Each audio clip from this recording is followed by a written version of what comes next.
Not My Family is a highly fictionalized, loosely autobiographical narrative that describes generational bad will, poor choices, financial malfeasance, and even murder.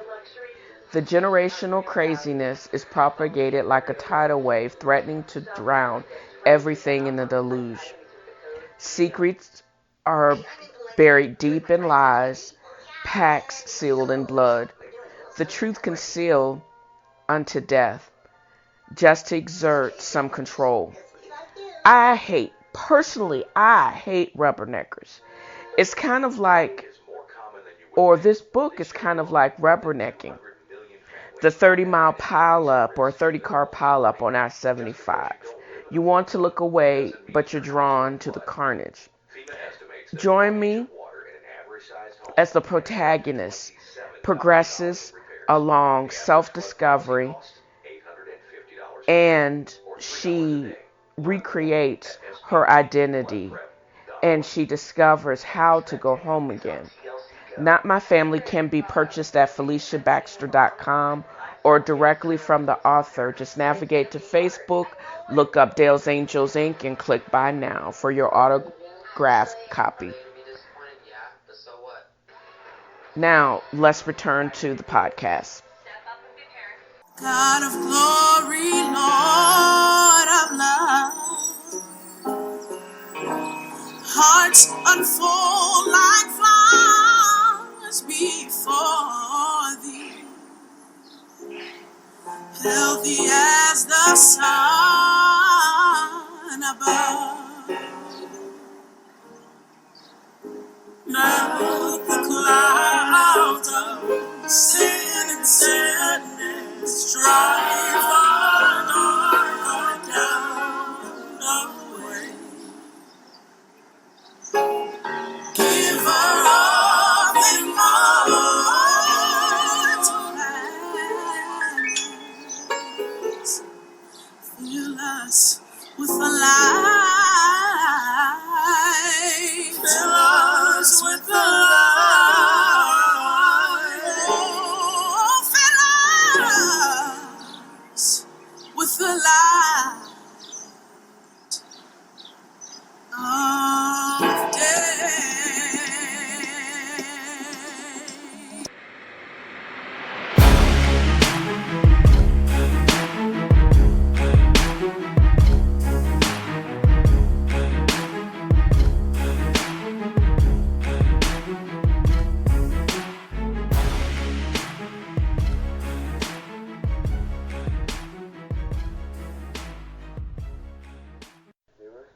Welcome to another episode of TNFro Is Reading. I'm your host, Felicia Baxter. Listen, today's show is going to be composed of my daily affirmations, what Felicia will and will not be doing.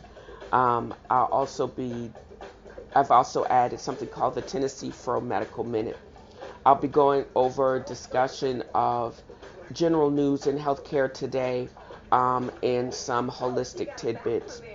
I'll be talking about my Unwoke Chronicles because, you know, as a middle-aged old person, I have missed a lot, as well as my take on the lineup for the nominees for the Democratic Party for the next presidential election in 2020. I'll be discussing Chattabooks and Winebrary, my additions to that list of books that I would like to carry in that endeavor, as well as a reading from my recently published book, Not My Family, and my take on the self-publishing industry, or just my experience in the industry, as well as my conclusion. And as always, thank you for listening, and welcome back.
Welcome to this part of the podcast called TNFro Medical Minute. And this is just uh, musings for myself because in my varied career, I've been a practicing pediatric hospitalist for the most part. I've actually worked in medical informatics, and I currently work as a clinical advisor um, for commercial insurance. And I think I've donned myself to have a lot to say on those several topics. And because I'm an avid reader, I read a lot in the newspapers, health economics, Wall Street Journal, the Post, the New York Times, and I'm finding that there's several things that I find quite interesting. And one of the things, as far as with my background in medical informatics, we did a lot as far as documentation. And we had a saying when I was in residency: if you didn't write it or if I can't read it, it didn't happen. Um, and I'm finding that more and more often as provider for different hospital systems as well as on the payer side. And what I realized that the documentation that we get or that the physicians have time to write, sometimes it's kind of crappy. It doesn't tell the story. No, I don't think you should inflate the obvious, but what it would be helpful if you could actually pull the strings in and come up with a comprehensive plan of care, because that's all they ask. And does it make sense? And does it make sense for that level of care? Until we move to everyone moves to a full DRG system where you get a lump sum based on the diagnosis and that plan of care and the severity of presentation. You got to help a sister out. I'm not going to be able to pull medical diagnosis and payment from the air if I don't have the information to back it up. And next, there was a settlement for Neil and Armstrong's family for a wrongful death. Captain, or was he Admiral? I'm not sure. Armstrong, one of the first men to walk on the moon, died for complications from uh, a heart procedure he had back in 2012, and they found fault in the facility. What I find weird was it sounded like he had either congestive heart failure or some type of arrhythmia. And his nurses were pulling the leads out of his heart. He developed severe bleeding into the sac or the pericardium. And I'm sure he developed tamponade and they couldn't get him back. I'm not sure why the nurses were pulled the leads. And I'm not sure why they took him back to the cath lab instead of back to the OR. I'm still reading up on that. And I just found it weird that last week, this actually all happened last week. Last week was the 50th anniversary from Apollo 11, when Neil Armstrong and his crew took off and walked on the moon. But I find it that they were compelled to settle that case. And if all they said is true, I think $6 million is just too low. But anyways, Hahnemann is closing, which is the medical school or the medical program and residency associated with Drexel University. It has a long and very illustrious career, but it's obvious they're like other medical people. Not all the MDs have MBAs like myself, and I'm sure there was a whole bunch of waste and redundancy in that system. I know that as a resident, I'm not sure, but I think per resident they get anywhere between $500,000 to $7,500 $750,000 per resident. And if you have over 500 residents, that in itself is revenue. But what were they doing that they could not manage those millions and hundreds of millions of dollars? I know they were a safety net facility, but I know they could have done better. And I think that's still a developing story. There is another group that actually bought the residency program but could not afford to have all of them. I wonder if they could have started there. They could have shrank the spots for residents, which were already competitive. I wonder, could they have done a department by department audit to make them mean and more efficient? I wonder if their rev cycle could have been bought up and more efficient. I think of all of those things, but again, I'm just a side seat quarterback. I'm not on staff, and I'm not a part of their community, but I do have some questions, I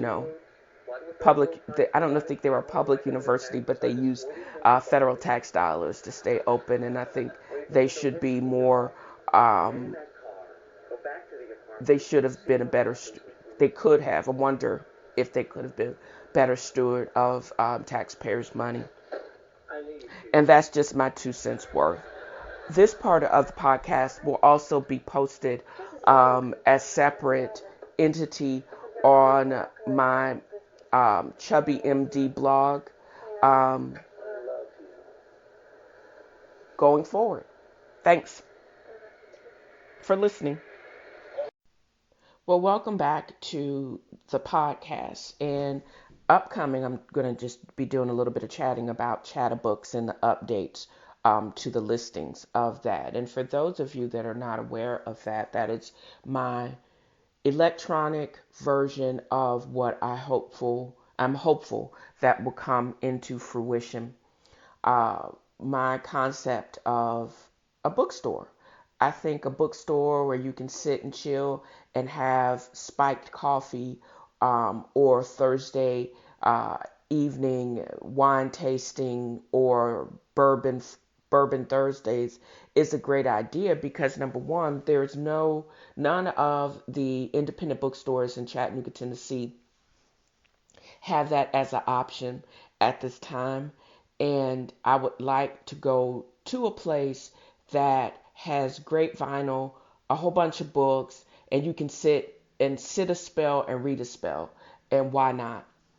I'm hopeful that sponsorship from my podcast as well as sales of my books will allow me to put that dream into fruition. But until then, you guys just get to hear about this concept at this time. So this week, I'm not really going to do a specific reading from Not My Family. I'm going to do another post that I actually posted online. This is from my TNFro Is Reading Instagram, one of the captions. And this was a travel tidbit that I actually had passed on Sunday.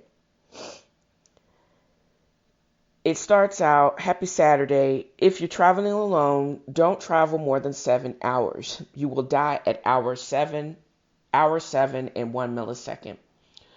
The protein boxes from Starbucks are heavenly, and they are appropriate for a traveler that's going to be on the road for any particular period of time because it's not too heavy. And it's actually nutritious. But everything in it, the boiled eggs, red grapes, mini pita pocket, packet of natural peanut butter, and 3 slices of cheese. You can actually and definitely get all of these at a cheaper price at the local food line. Ritz Townhouse crackers, creamy Jif, brown cage-free eggs, muscadine grapes, Kraft cheese, pink Himalaya salt, and cracked black pepper for $3. Well, $4. Lastly, you have to have a great book with an amazing Audible version with a the narrator that is narrating Susan Breuer's Low Country Bookshop. You can't go wrong with the unabridged version. It is 8 hours filled with Charleston references, and you can tell the author is definitely from Charleston because the accurate descriptions put you right on Meeting Street. It's filled with references to some of the great low country cuisine like gorgonzola spread with blue chips and all manners of preparations of seafood. There's a pot-bellied pig and an honorary basset hound to boot. I was crying and laughing out loud with a crazy ghost. Her name is Colleen, and a southern mother that I thought all the other drivers thought I was a bit special. The book is just that good, and I plan on having all forms of it, or at least the electronic forms, soon of the Liz Talbert series in Chattabooks and Winebrary. These are the types of books that you can sit on the beach or under a tree or under one of those Spanish moss dripping trees as you're waiting to catch a cool breeze, or if you're just chilling out on the back porch somewhere. I'm so glad I joined the Low Country Book Club and I was exposed to these books. Thanks again, and thank you guys for listening to my podcast. And just if I can, this portion of the podcast and the podcast in general, I just want to encourage you guys just to keep reading. Affiliations have come by the way of Actual Natural Health and Wellness and Life and Home. Actual Life and Wellness is a homeopathic, holistic approach to asthma and allergy management with things like those pots you can use to flush your sinuses and natural saline sprays. And Life and Family, just think Ace Hardware, because they do have an affiliation with the online version of Ace Hardware, but it is a small general store startup in Brooklyn. I'm proud to be an affiliate for these two brands, and you can support me as well as them if you navigate to DalesAngelsInc.com to explore the special offers and coupons, and we can all benefit from our association with these great brands. Now back to the podcast. Who's invited or disinvited from the barbecue, and it basically is a kind of a wraparound of the Democratic Party candidates for the 2020 election. It's basically based on their policies that they are backing, or their take on the policies and how we should back them, or our take on the issues and how they propose that they should be supported. They are talking about things like our foreign policy, which I think is in shambles with the cult of Trump, as well as Medicare for All, which I'm not sold on, climate change, and other bits and bobs. The people that I'm actually taking a closer look at are Amy Klobuchar. She's a senator. I think she's from Minnesota. She is advocating for the abolishment of the Electoral College. Gillibrand is throwing her weight behind women's rights. Governor Jay Inslee of Washington is throwing his weight behind the environment. And JoJo is simply working on not saying anything stupid. They're saying he's going to have to up his debate game because if he's going to go against Trump. But I would like to say that I think that Trump has proven over and over again he cannot and should not talk off the cuff, because what he usually says or tweets is stupid. So I think the only people in this whole roster of candidates that can get him off kilter and could win an impromptu game of your mama dozens, I'm thinking it's probably Kamala Harris. I'm starting to warm up to her. I think her post or her previous prosecutorial uh, experience is going to allow her to stand up to that stupid bully.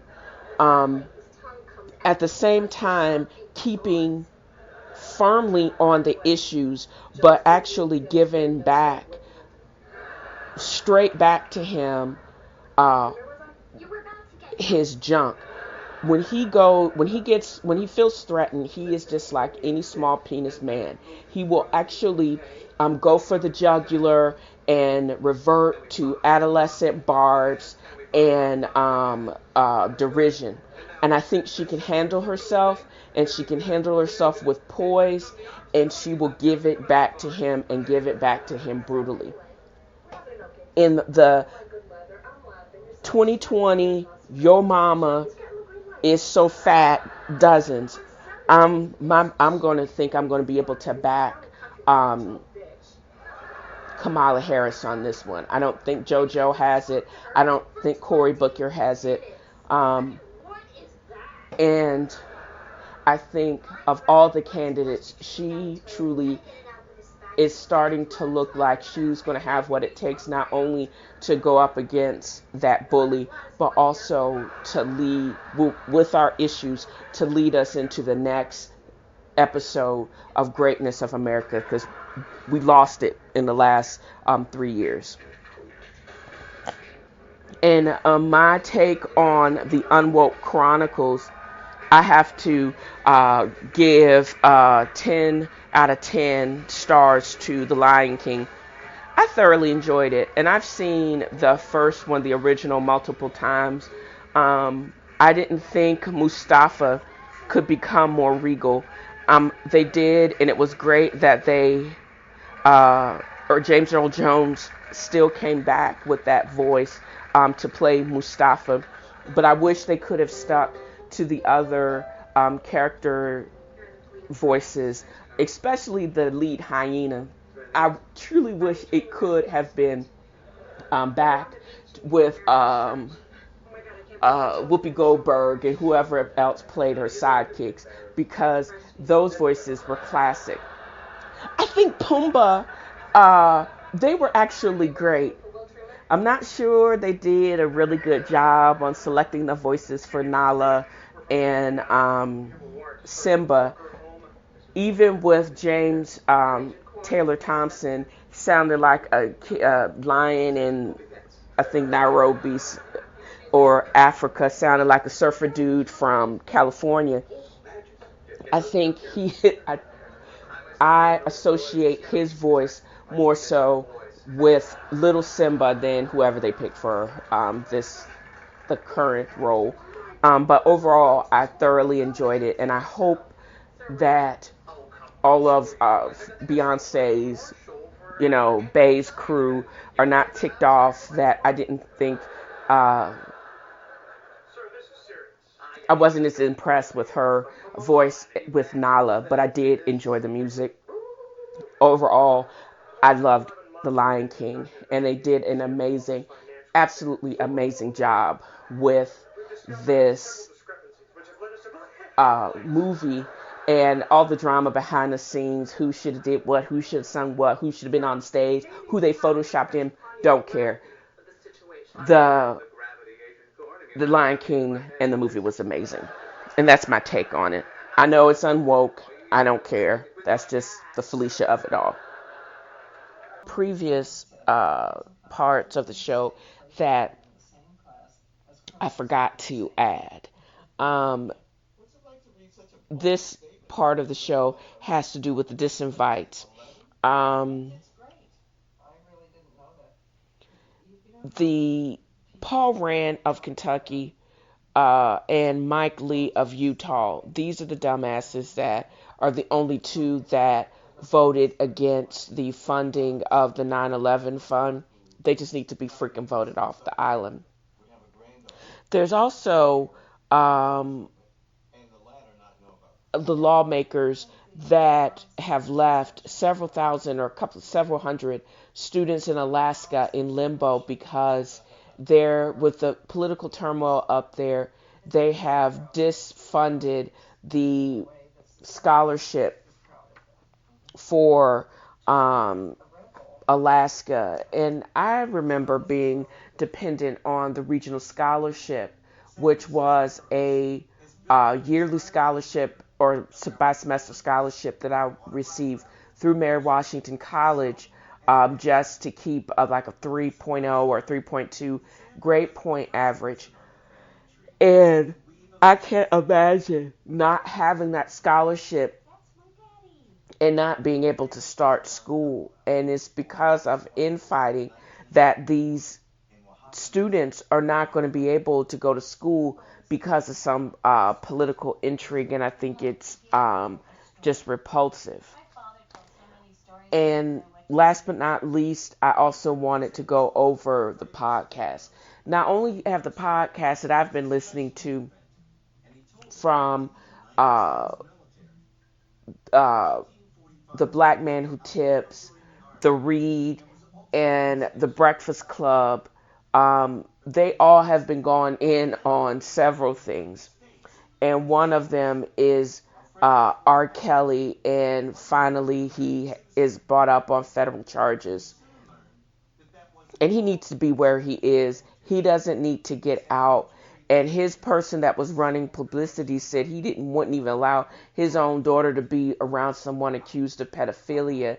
Of course, he backtracked, but at the same time, we knew what was up. Nobody in their right mind will allow their children to be around him and any woman around Bill Cosby. That's just, it goes without saying.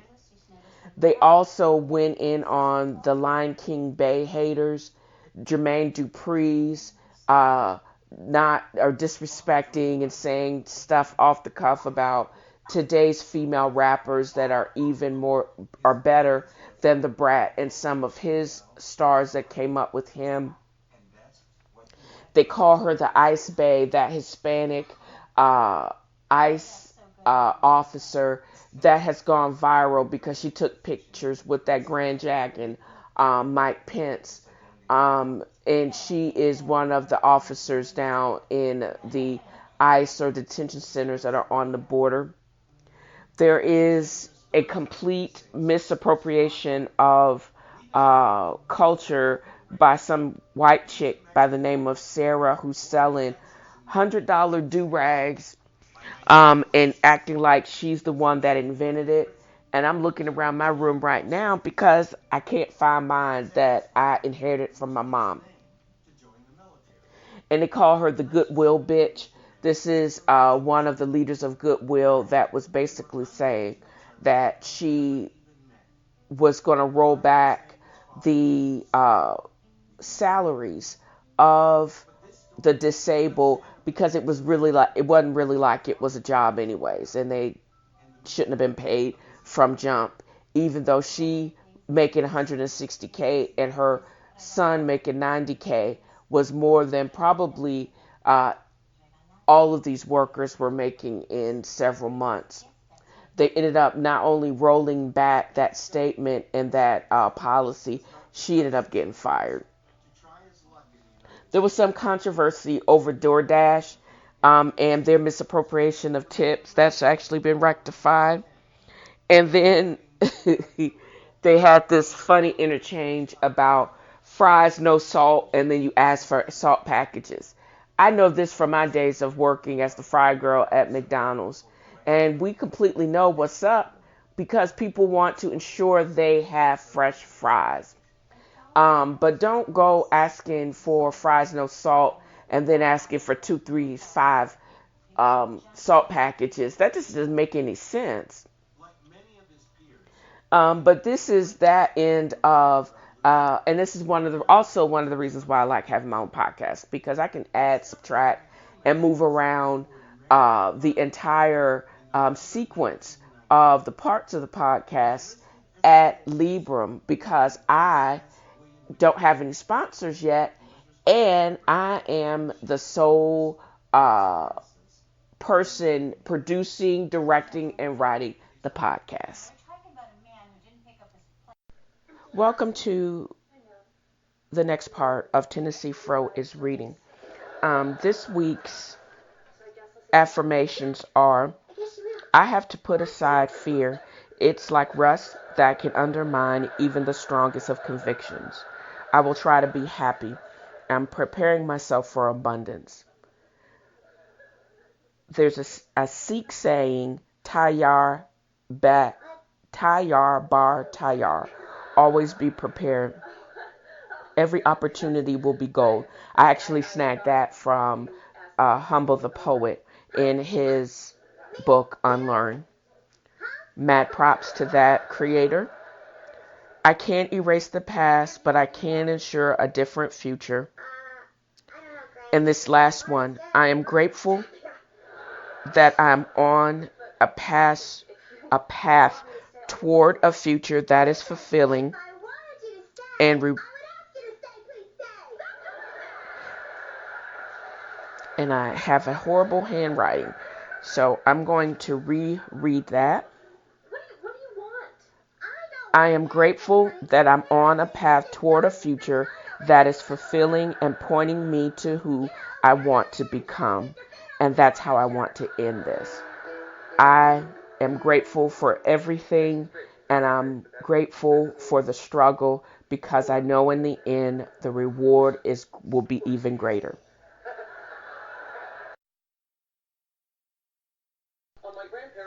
Well, that's it for this week's episode of TNFro Is Reading. I thank you for your attention. Join me next time as I explore the world through books. Feel free to navigate to Dale'sAngelsInc.com or FeliciaBaxter.com to peruse all the new buying opportunities, my nerd corner, and my version of my electronic version of Chattabooks and Winebrary that hopefully will be coming to Chattanooga soon, as well as to purchase my latest project, Not My Family. And I want to leave you with this bit, or my last affirmation. I'm grateful for the world I'm about to create, the world I'm going to create. I'm at peace knowing that I get to create my own future and I do not have to be a slave to fear. I pass this on to you. Let's not be slaves to fear. Until next time.